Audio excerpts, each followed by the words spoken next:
আসসালামু আলাইকুম। আজকে আমরা সিসকো রাউটার কনফিগার করব।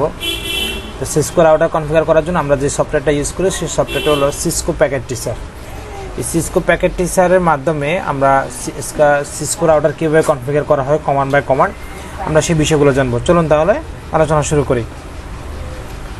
আমি এখানে সিসকো রাউটার নিলাম 1841 মডেলের একটি রাউটার, একটা সুইচ,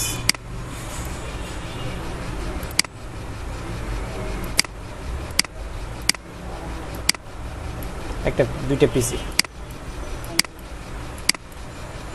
আমরা কেবল ইউজ করব সুইচ টু পিসিতে স্ট্রেট কেবল এবং সুইচ টু পিসিতে স্ট্রেট কেবল, সেম স্ট্রেট কেবল ব্যবহার করব।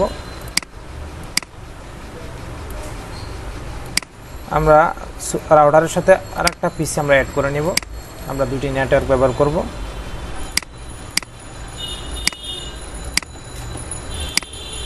আমরা রাউটার টু পিসিতে সরাসরি স্ট্রেট কেবল ব্যবহার করব, কিন্তু আমাদের সিসকো প্যাকেট টিচার সফটওয়্যার অনুযায়ী আমরা এখানে ক্রস ওভার কেবল ব্যবহার করতে বাধ্য, কিন্তু রাউটার থেকে পিসিতে অবশ্যই স্ট্রেট কেবল ব্যবহার করব। আমরা দুটি আইপি ব্যবহার করি, 192.168.10.0/24, 192.168.20.0/24, দুটি আইপি আমরা ইউজ করলাম। রাউটারের সাথে আমরা এখন দুটো লাইনে ইন্টারফেস সার্ভ করব। একটা হচ্ছে ফার্স্ট এখানে 0/0 আর একটা হচ্ছে 0/1। আমরা এই দুটো কনফিগার করব। এটা আমাদের ম্যানেজেবল সুইচ। এখন আমরা এটা নন ম্যানেজেবল হিসেবে ব্যবহার করব, শুধুমাত্র পিসি কানেক্ট করার জন্য সরাসরি রাউটারের সাথে আমাদের ট্রান্সফার হবে। চলুন আমরা এখন রাউটারটা কনফিগার করতে গেলে CLI mode, would you like to enter the initial configuration dialog, yes ও নো। আমাদের সফটওয়্যার নিয়ম অনুযায়ী যদি বা রাউটার বলছে যদি আমি তাদের নিয়ম অনুযায়ী যদি এটা কনফিগার করি তাহলে ইয়েস দিতে হবে, আর যদি আমার মতো করে আমি নিজে যদি কনফিগার করি তাহলে অবশ্যই নো ইউজ করতে হবে। দেন আমি এখানে নো ইউজ করব। আমরা রাউটারে দুইটা মোডে কনফিগার করবো, একটা হচ্ছে প্রিভিলেজ মোড, একটা হচ্ছে গ্লোবাল মোড। তো আমাদের রাউটার সবসময় ইন্টারফেস অফ করতে হয়, একটা নেটওয়ার্কের সাথে আরেক নেটওয়ার্ক বা সুইচ অফ করতে হয়, সকল কিছু অফ করতে হবে গ্লোবাল মোডে। দেন এনাবল প্রিভিলেজ মোডে গেলাম, then config terminal global mode, this interface first internet 0/0, IP address 192.168.10.1। আমরা এখানে 192.168.10.0/24। আমরা যদি এখান থেকে নেটওয়ার্ক অ্যাড্রেস, ব্রডকাস্ট অ্যাড্রেস এবং গেটওয়ে যদি বের করি, আমরা এখন যে আইপিটা দিব সেটা হচ্ছে গেটওয়ে দিয়ে আমরা কনফিগার করব। আর এটা 24 যেহেতু তাদের টোটাল হোস্ট হবে 256টা হোস্ট। তো আমি গেটওয়ে দিলাম এখানে 1, সাবনেট হবে 255.255.255.0, then do write, no shutdown. Then আমাদের ফার্স্ট ইথারনেট ইন্টারফেস অফ হয়ে গেল। দেন আমি এই ইন্টারফেস থেকে বেরোবো, এক্সিট। দেন সেকেন্ড পিসিটা আমি যদি কনফিগার করি 192.168.20.0, এখানে নেটওয়ার্ক, এখানে একটা নেটওয়ার্ক।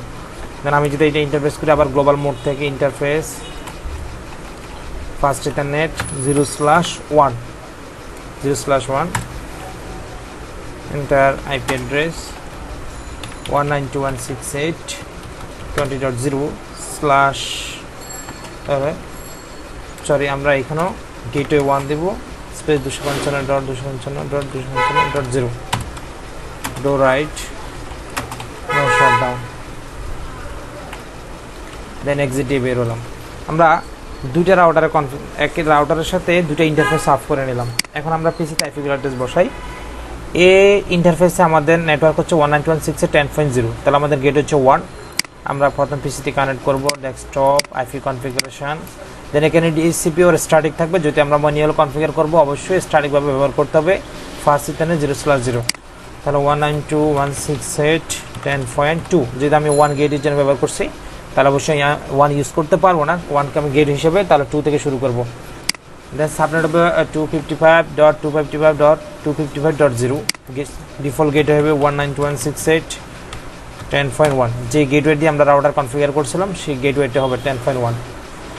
দেন সেকেন্ড পিসিতে আমাদের সেম ক্যাটাগরিতে পিসি হবে, যেহেতু আমরা 1 গেটওয়ে ইউজ করছি, 2 পিসিতে ইউজ করছি, দেন এখানে 3 হবে 192.168.10.3।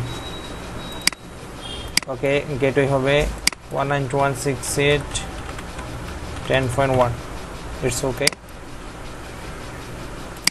দেন আমাদের এই পিসিতে যদি কনফিগার করে ডেস্কটপ, তাহলে এই পিসি নেটওয়ার্ক হচ্ছে 192.168.20.0, তাহলে এখানে গেটওয়ে হবে 1D, যারা যেহেতু আমরা রাউটার কনফিগার করলাম অবশ্যই 1 হবে, এবং তার সাবনেট হবে 255.255.255.10 192.168.20.2 যেহেতু 1 গেটওয়ে 192.168.20.1, ইটস ওকে। দেন আমাদের রাউটার কনফিগার করা হলো, এবার ইন্টারফেসও হয়ে গেল।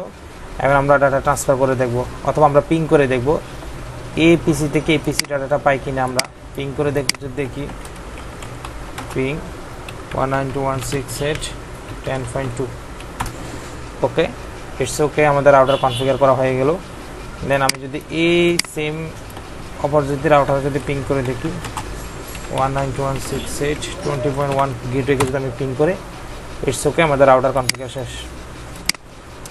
আল্লাহ হাফেজ। আজকে আমরা এই পর্যন্ত।